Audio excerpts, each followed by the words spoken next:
The sun was dipping low over the rolling hills of the Cotswolds, painting the sky with streaks of pink and amber, like someone had taken a spray can to the horizon. Matt Armstrong eased his patched-up Land Rover Defender, a beast he'd rebuilt from a rusted heap, onto the gravel drive of the Cotswold Manor, a boutique hotel nestled in the heart of Gloucestershire's green patchwork. The engine rumbled to a stop, and Matt let out a slow breath, running a hand through his short, messy hair. In the passenger seat, his 7-year-old daughter, Lily, was clutching her Hello Kitty backpack, her eyes wide as she stared at the ivy-covered stone facade of the hotel. "Dad, is that a castle?" she asked, her voice bubbling with excitement. Matt chuckled, his Leicester accent thick as ever. "Not quite, Lil, but it's pretty posh, innit? Our little getaway spot." He glanced at her, her pigtails bouncing as she craned her neck to see the tall windows glinting in the evening light. This trip wasn't just a break from his YouTube grind filming car rebuilds, wrenching on engines, and bantering with his million-plus subscribers. It was for Lily's birthday, a promise he'd made to take her somewhere special, somewhere quiet, away from the noise of his garage and the constant ping of notifications. The Cotswold Manor was his latest investment, bought through his shell company, Armstrong Ventures, to keep his name off the deeds. He liked it that way. Nobody needed to know the lad who used to race BMX and now rebuilt supercars for a living owned a fancy hotel. Dressed in a faded black t-shirt with a Porsche logo, ripped jeans, and scuffed trainers, Matt looked more like a mechanic who'd wandered off a job than a millionaire property owner. That was the point. He wanted to blend in, just him and Lily. No fuss, no flash. Matt popped the door open, the warm summer air hitting him like a wave. It wasn't Arizona heat, but the Cotswolds could get proper toasty in late summer. He stretched his legs, his knees giving a little creak from hours behind the wheel. The drive from Leicester had been a solid 3 hours, with a pit stop for fish and chips and a quick lube break at a service station where Lily had insisted on buying a sparkly keychain shaped like a unicorn. He grabbed her small pink suitcase from the boot, along with his own beat-up duffel bag, and took her hand as they crunched across the gravel toward the entrance. Lily skipped beside him, her trainers lighting up with every step. "Can we go to the pool tonight, Dad? You said it's got lights in it." Matt grinned. "Let's get checked in first, yeah? Then we'll see about that pool." The Cotswold Manor's lobby was everything you'd expect from a place that charged £300 a night, polished oak floors, a massive stone fireplace crackling away, and the faint smell of Earl Grey tea and beeswax polish in the air. A chandelier hung overhead, casting soft light across a tapestry of some medieval hunt scene.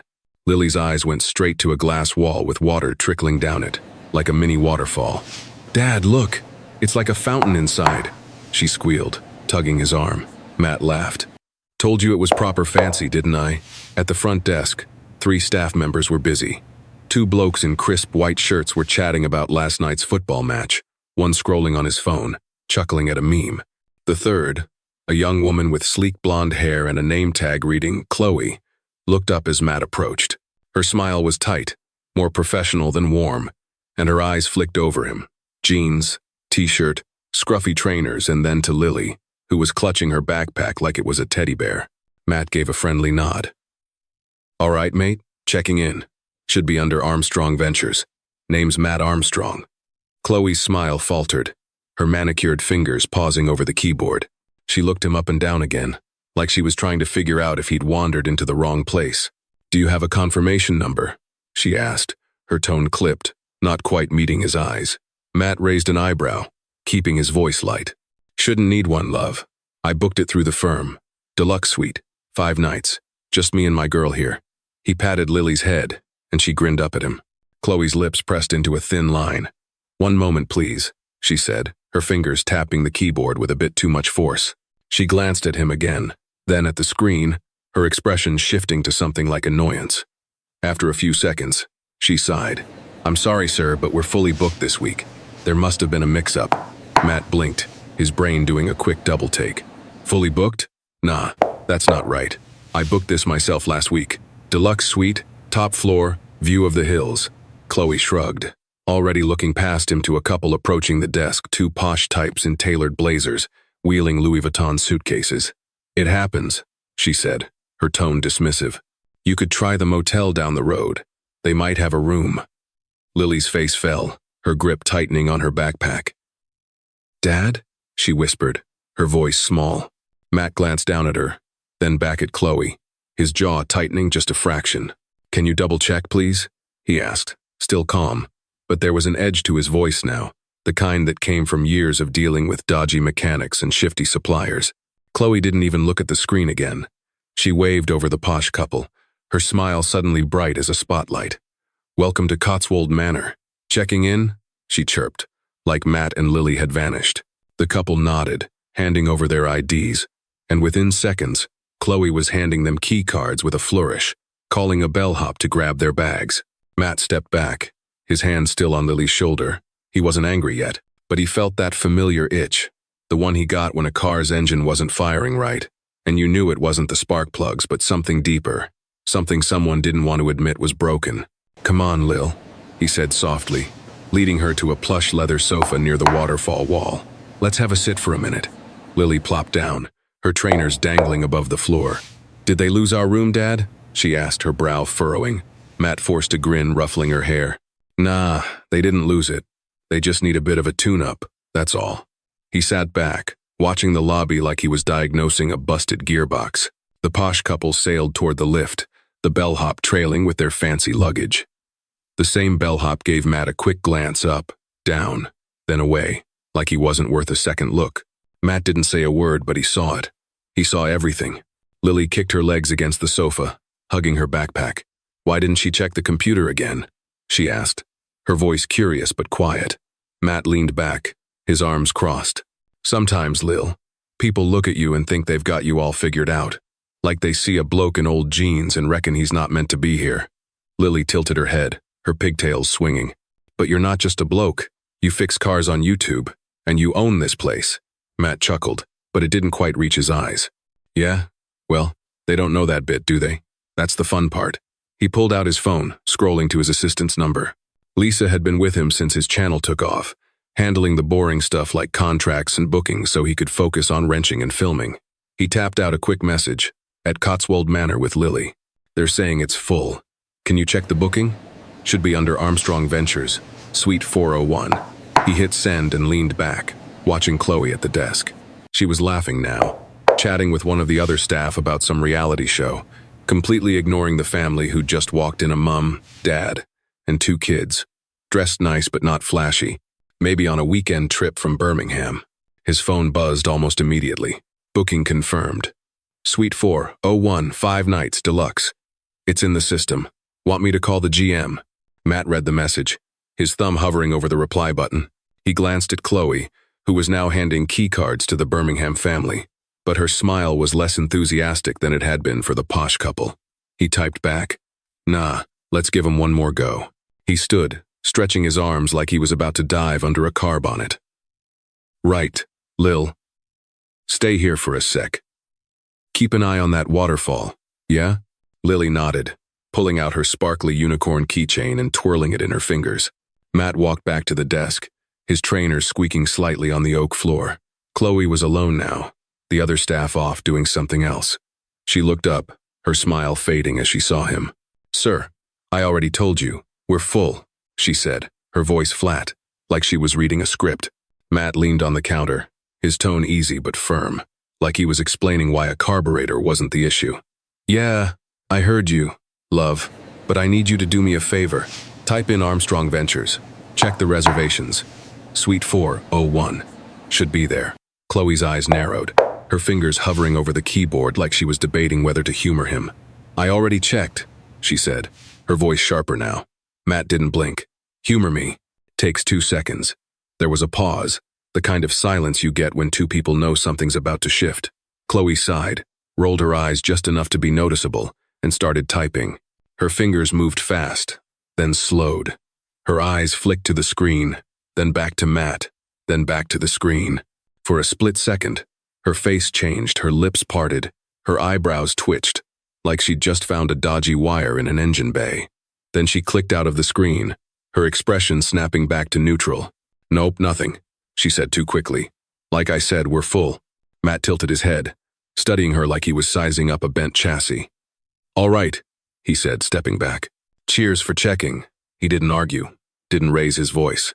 He just nodded, turned, and walked back to Lily, who was now tracing her finger along the edge of the sofa, humming a tune from one of her cartoons.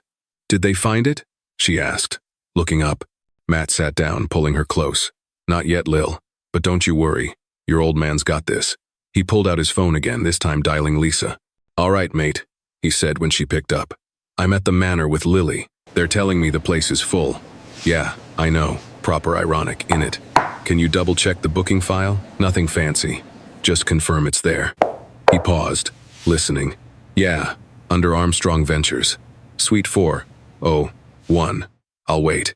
He hung up, leaning back and watching the lobby again. The two blokes from earlier were back at the desk, one of them showing Chloe something on his phone, all three laughing like they didn't have a care in the world. Lily rested her head on his arm, her voice soft. Are we gonna have to sleep in the car, Dad? Matt's chest tightened. Not because they couldn't afford better hell. He could buy the motel down the road if he wanted, but because he knew what it felt like to be counted out, to be the kid who didn't fit in. Growing up in Leicester, he'd been the scrappy lad on a BMX, always hustling, always proving himself. No way, Lil, he said, kissing the top of her head. We're sleeping in a proper posh suite tonight. Promise. His phone buzzed. A text from Lisa. Confirmed. Suite 401, booked under Armstrong Ventures. 5 nights, deluxe. They've got it. Want me to call the GM? Matt smirked, typing back. Hold off. Let's see if they figure it out themselves. He stood, pocketing his phone, and walked back to the desk. This time, one of the bloke's name tag reading Tom, mid-20 seconds, with a gelled quiff stepped forward. Evening, mate, Tom said, his smile a bit more genuine than Chloe's. How can I help? Matt leaned on the counter again, his voice steady. Trying to check in. Bookings under Armstrong Ventures, Suite 401. Me and my daughter. Tom nodded, tapping at the keyboard. Chloe, standing a few feet away, suddenly went quiet, her eyes flicking to the screen. Tom's fingers stopped. He frowned, then looked up. Blimey, you're right. It's here. Deluxe suite, 5 nights. Not sure why that didn't pop up before. Matt raised an eyebrow. Yeah, funny that. Might want to have a look at your system. Tom cleared his throat, glancing at Chloe, who was now staring at her shoes. My apologies, Mr. Armstrong. I'll get your keys sorted. He printed 2 key cards, sliding them across the counter. Would you like a bellhop for your bags? Matt shook his head. Nah, we're good, but I'd like a word with your assistant GM. Tom hesitated, his smile faltering. She's not in till tomorrow morning. Matt tilted his head. All right, then I'll wait for her. Just let her know I'm here. Tom nodded, disappearing into a back office. Chloe stayed at the desk, suddenly very interested in rearranging a stack of brochures. Lily skipped over, her backpack bouncing. Did we get the room, Dad? Matt handed her one of the key cards, winking. Told you I'd sort it, didn't I? But his eyes were still on Chloe, who was avoiding his gaze like it was her job. Come on, Lil, let's go check out this suite. They headed to the lift, Lily chattering about the pool and whether they could order ice cream later. As the doors closed, Matt leaned against the wall, his mind ticking over. This wasn't just about a room. It was about principle. He'd built his career fixing things, cars, bikes, even his own reputation after doubters said he'd never make it big. Now, he was starting to think this hotel needed a bit of a rebuild, too. The suite was everything he'd expected, floor-to-ceiling windows with a view of the Cotswold's rolling hills, a plush sectional sofa, and a massive telly mounted on the wall. Lily ran straight to the balcony, her trainers squeaking on the hardwood. Dad, you can see sheep from here, she shouted, pointing at a distant field dotted with white fluff. Matt joined her, the evening breeze cool against his skin. Proper countryside, innit? He said, but his mind was elsewhere. His phone buzzed again, Lisa, checking in. Want me to escalate this? I can have the GM on the line in 10.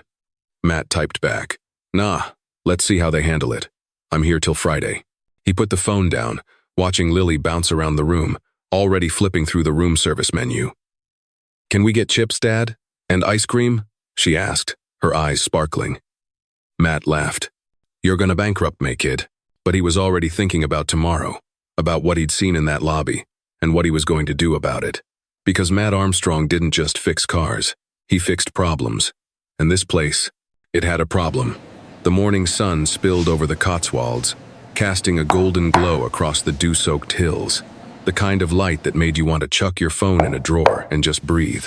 Matt Armstrong was up early, old habits from his garage days kicking in, Brewing a cup of instant coffee from the Sweet's kettle proper rubbish compared to his usual espresso, but it do. He stood on the balcony of Suite 401, looking out at the patchwork fields, the air crisp with the scent of grass and distant wood smoke. Lily was still curled up in bed, her Hello Kitty backpack tucked beside her like a loyal pet. Matt sipped the coffee, grimacing at the taste, and checked his phone. A text from Lisa, his assistant, was waiting. GM's in at 8. Want me to set up a call? Also, the board's asking if you're planning to visit the other properties this month. Matt smirked, typing back. Let's deal with this one first. No call yet. I'm handling it my way. He wasn't here to play corporate big shot. He was here to sort out the mess he'd seen last night, Chloe's dismissive attitude, the way she'd sized him up and decided he didn't belong. But it wasn't just about him and Lily. He'd been watching, and he'd seen that same look aimed at others. This hotel, his hotel, was supposed to be a place where anyone could walk in and feel welcome, not just the ones in tailored suits or flashing Amex cards. Matt pulled on a fresh t-shirt, still no logos, just plain gray slipped into his old jeans, and laced up his trainers. He wanted to see what the Cotswold Manor was really like when the boss wasn't supposed to be watching. By 7:30, he and Lily were downstairs in the lobby, her orange dress and mismatched trainers a splash of color against the oak and stone. She was humming a tune she'd made up, swinging her arms as they headed for the Desert Bloom Cafe, the hotel's restaurant, just off the main hall. The place was buzzing with early risers, business types tapping on laptops, a few older couples sipping tea, and a family of 4 at a corner table, their accents hinting at Birmingham or maybe Wolverhampton. The hostess, a young woman with a bright smile and a name tag reading, Priya, greeted them. Morning? Table for 2? She asked, her voice warm. Matt nodded. Cheers, love. She led them to a table by the window, the view stretching out to the hills. This place is proper nice, Matt said to Lily as they Saturday. She was already eyeing the menu, her finger tracing the words, chocolate pancakes. Can I get these, Dad? She asked, her eyes big as hubcaps. Matt laughed. Go on then, but you're brushing your teeth extra after. He ordered a bacon roll and another coffee, hoping it'd be better than the room's instant rubbish. As they waited, Matt's eyes wandered. He wasn't just here for breakfast. He was watching, like he did when he was diagnosing a car's dodgy suspension, looking for the telltale signs of what wasn't right. Across the restaurant, a family caught his eye. They were Indian, maybe in their 32s, with 2 kids about Lily's age, dressed in smart but not flashy clothes, jeans, polo shirts, the kind of stuff you'd wear for a weekend away. They were seated near the back, and Matt noticed the server, a lanky lad with a name tag reading, Jake, hovering nearby but not quite engaging. The dad was trying to flag him down, holding up a menu with a polite smile. But Jake kept his eyes on another table, a group of older blokes in golf polos, laughing loudly about some deal they'd closed. Matt's jaw tightened. He'd seen this before, not just last night but in 100 other places. People picking and choosing who got their attention based on what they thought fit. The Indian family's mum raised her hand again, her voice calm but firm. Excuse me, could we order, please? Jake finally turned, his smile half-hearted. Yeah, one sec, he said, then wandered over to the golf blokes, topping up their coffee with a grin. Matt leaned back, his fingers tapping the table. Lily was doodling a car on her napkin, oblivious, but Matt was clocking everything. When Priya came by with their food, he gave her a nod. Nice service, love. You're doing a cracking job. She beamed. Thanks. Let me know if you need anything. Matt glanced at the Indian family again. Jake was finally taking their order, but his posture was stiff, like he'd rather be anywhere else. Matt made a mental note. This wasn't just a one-off with Chloe. There was a pattern here, and he didn't like it. After breakfast, Matt and Lily headed back to the lobby. He settled on a sofa near the fireplace, pretending to scroll through his phone, but his eyes were on the front desk. Chloe was there again, her blonde hair pulled back tighter than yesterday, her smile forced as she dealt with a guest in a sharp suit. The guy was loud, waving a credit card like it was a magic wand, and Chloe was all over him, key cards ready, bellhop summoned, the works. Then another guest approached, a young black woman in a smart blazer, maybe here for a conference. She handed over her ID, her voice polite. Hi, I'm checking in. Bookings under Patel Solutions. Chloe's smile flickered. She tapped at the keyboard, her movements slow, then looked up. I'm sorry, I don't see anything under that name. Did you book through a third party? The woman frowned. pulling out her phone. No, my company booked directly. Can you check again? Chloe sighed, barely hiding her annoyance. I can try, but you might need to call your company for a confirmation number. Matt's fingers tightened around his phone. He'd seen this play out before, same script, different face. The woman stepped aside, dialing her phone, her expression a mix of frustration and embarrassment. Matt stood, his trainers silent on the oak floor, and walked over. All right, mate, he said to Tom, the bloke from last night, who was now at the desk next to Chloe. Can you get your assistant GM out here? I need a word. Tom's eyes widened, like he'd been dreading this moment.